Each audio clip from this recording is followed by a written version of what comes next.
Hello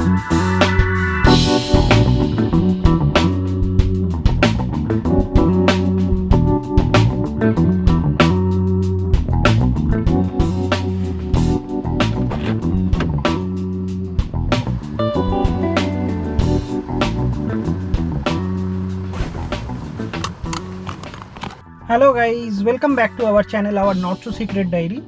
কেমন আছো তোমরা সবাই? আজকে আমরা একটু বেরিয়ে পড়েছি।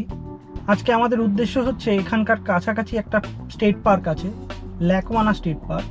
আমরা সেখানে যাব আমাদের নতুন DJI Osmo Mobile 3 গিম্বলটা নিয়ে। আর সেখান থেকে কিছু আমরা শর্টস কালেক্ট করব, বিভিন্ন রকমের শর্টস।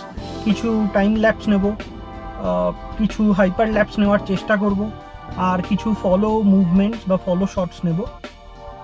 আর পরে আমরা পোস্ট প্রোডাকশনে সেইগুলোকে চেষ্টা করব একটু সিনেম্যাটিক লুক দেওয়ার, দিয়ে একটা ছোট্ট ক্লিপ বানাবো। তো আজকে এমনিতে কোনো ব্লগ বা কোনো ট্র্যাভেল ব্লগ করার কোনো ইচ্ছা নেই। আজকে যেটা কেবলমাত্র শুধু যেটা করার সেটা হচ্ছে প্রথমবার DJI Osmo Mobile 3 গিম্বলটা নিয়ে বাইরে বেরোনো, আর তারপর সেটাকে দিয়ে কিছু শ্যুটস করা এবং ভালো কিছু নেচার শটস কালেক্ট করা, এবং তারপর সেগুলোকে পোস্ট প্রোডাকশানে ফেলে দেখা যে কীরকম রেজাল্ট দিচ্ছে, স্টেবিলাইজেশনটা কেমন, তার ব্যাটারি ব্যাকআপ কেমন থাকে, ইত্যাদি ইত্যাদি। এছাড়া লাস্ট উইক যখন আমরা আনবক্সিং করেছিলাম তখন তোমাদের সকলকেই বলেছিলাম যে এর বিভিন্ন মোডসগুলো নিয়ে আমরা আলোচনা করব। তো আজকে চেষ্টা করব যে আমি কিছু স্ক্রিন ক্যাপচার্স করে পরে পোস্ট প্রোডাকশানে সেগুলোকে দেখানো যে কিভাবে কোন মোডসে আমরা শ্যুটিং করছি আর তার কি এফেক্টস আমরা পাচ্ছি। তাহলে চলো আর দেরি না করে চলে যাওয়া যাক ল্যাকওয়ানা স্টেট পার্ক। আমরা এখন ল্যাকওয়ানা স্টেট পার্কে এসে গিয়েছি।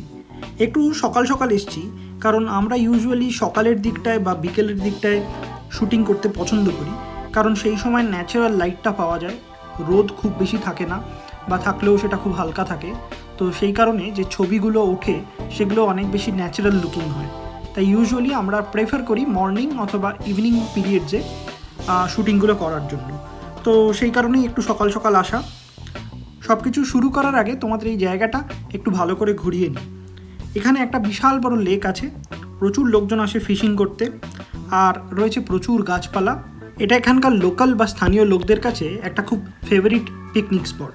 এখানে প্রথমেই আমরা একটা মোশন টাইম ল্যাপস স্টার্ট করি প্রায় 1 ঘন্টার জন্য। টাইম ল্যাপসের সেটিংস ও অন্যান্য ডিটেলসগুলো আমরা একটু পরেই ডিসকাস করছি। আর সিনেম্যাটিক ভিডিওর জন্য দরকার ছিল আমাদের কিছু নেচার শটসের, যেগুলো আমরা পার্কের বিভিন্ন জায়গায় ঘুরে কালেক্ট করি।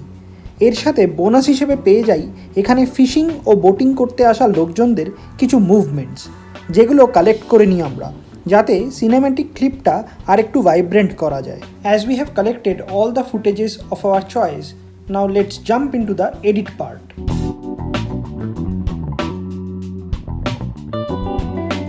টাইম ল্যাপস হলো এমন একটা টেকনিক যেখানে অনেক বেশি ইন্টারভেলে ফ্রেমস ক্যাপচার করা হয়, আর যখন আমরা সেটা নর্মাল ফ্রিকোয়েন্সিতে প্লে করি তখন মনে হয় ক্লিপটা অনেক স্পিডে মুভ করছে। ভালো টাইম ল্যাপস যে কোনো ভিডিওর ক্ষেত্রে একটা plus point. DJI Osmo Mobile 3 advantage হলো এটার সাহায্যে রেগুলার টাইম ল্যাপস ছাড়াও মোশন টাইম ল্যাপস ও হাইপার ল্যাপস ক্যাপচার করা যায়। আমরা এখন এই ওভারলুকে দাঁড়িয়ে এই গিম্বলটাকে ট্রাইপডে বসিয়ে একটা মোশন টাইম ল্যাপস ক্যাপচার করব। এটার জন্য মিমো অ্যাপটা লঞ্চ করে এখানে টাইম ল্যাপস অপশানটা চুজ করো। এই অ্যাপে আমরা ইন্টারভেল আর ডিউরেশনটা সেট করতে পারি। ইন্টারভেল আর ডিউরেশনের উপর ডিপেন্ড করে এন্ড ক্লিপটা কতক্ষণের হবে সেটা ক্যালকুলেট হয়ে যায়। মোশন টাইম ল্যাপসের জন্য একটা পাথ স্পেসিফাই করতে হবে, সেই পাথ অনুযায়ী গিম্বল হেডটা রোটেট করে। DJI Osmo এখানে মোট 4টে পয়েন্ট সিলেক্ট করতে দেয়। গিম্বলের জয়স্টিকটা মুভ করে 4টে পয়েন্ট সিলেক্ট করলেই মোশন টাইম ল্যাপস রেডি। যদি পাথটা সিলেক্ট না করা হয় তাহলে এটা একটা নর্মাল টাইম ল্যাপস হবে, and that's it, the end result will be amazing.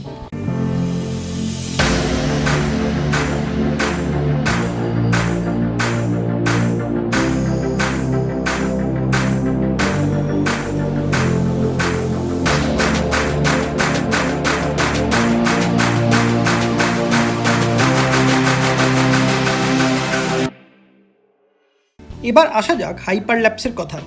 Hyper lapse হলো moving time lapse. Motion time ল্যাপসের সাথে এর ডিফারেন্স হলো মোশন টাইম ল্যাপসে ক্যামেরাটা ফিক্সড থাকে, হাইপার ল্যাপসে ক্যামেরা মুভিং। আমরা মিমো অ্যাপ থেকে হাইপার ল্যাপস অপশনটা চুজ করে এটা ক্যাপচার করতে পারি।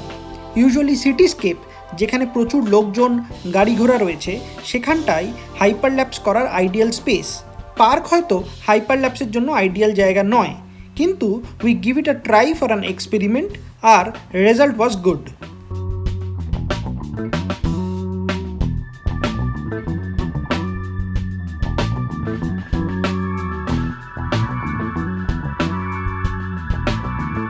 স্মুথ সিনেম্যাটিক ভিডিও দেখতে আমরা সকলেই খুব ভালোবাসি। সামান্য কয়েকটা টেকনিক ইউজ করলেই স্মুথ সিনেম্যাটিক ভিডিও বানানো সম্ভব। সবচেয়ে ইম্পর্ট্যান্ট পার্ট হলো ক্যামেরার রেজলিউশন এবং এফপিএস বা ফ্রেমস পার সেকেন্ড। সবসময় হাই রেজলিউশন ও হাই এফপিএসে ভিডিও শ্যুট করে যে কোনো ভিডিও এডিটিং অ্যাপ দিয়ে এডিট করলেই সিনেম্যাটিক ভিডিও বানানো সম্ভব। যদি তোমরা মোবাইল ইউজ করো তাহলে ফোনের সেটিংস অপশানে গিয়ে ক্যামেরা চুজ করে সেখানে ভিডিও রেকর্ডিং অপশন চেক করো। আমার মোবাইলে আমি 4K resolution at 60 FPS select করেছি। সিনেম্যাটিক ভিডিওর ক্ষেত্রে ফ্রেমস পার সেকেন্ড বা FPS ভ্যালুটি হলো 24 বা 23.976। আমি এডিটিংয়ের জন্য দাভিঞ্চি রিজলভ সফটওয়্যারটি ইউজ করি। এখানে সেটিংসের টাইম লাইনে প্লেব্যাক এবং টাইম লাইন দুটোই 24 FPS সেট করা রয়েছে। এর ফলে যখনই আমরা কোনো হায়ার FPS এর ভিডিও ফুটেজকে তার স্পিড কমিয়ে দেব, তখনই সেটা একটা সিনেম্যাটিক লুক পাবে। যদি কম FPS এর অরিজিনাল ভিডিও ফুটেজ ক্যাপচার করা হয় তাহলে স্পিড ডাউন করলে ফুটেজটা চপি হয়ে যেতে পারে। এর সাথে আর একটা ইম্পর্টেন্ট ফ্যাক্টর হলো সাউন্ড এফেক্টস। যদি ভিডিও ফুটেজের সাথে কম্পাটেবল সাউন্ড ইউজ করা হয় দেন সিনেম্যাটিক ভিডিও আরও এন্টারটেনিং হয়ে ওঠে। ফর অ্যান এক্সাম্পল, আমরা এখানে নেচারের ভিডিওতে কিছু বার্ডস আর ক্রিকেট বা ঝিঁঝি পোকার ডাক এইসব ইউজ করেছি। যদি সিনেম্যাটিক ভিডিও নিয়ে ডিটেলড কোনো ভিডিও চাও দেন প্লিজ কমেন্ট সেকশনে জানিও। And if you feel this video helpful then please hit the like button. আর যারা আজ আমাদের চ্যানেলে প্রথমবার এলে, please subscribe our channel and press the bell notification to get all our video updates. আজ তাহলে এই পর্যন্তই। Take care guys and enjoy.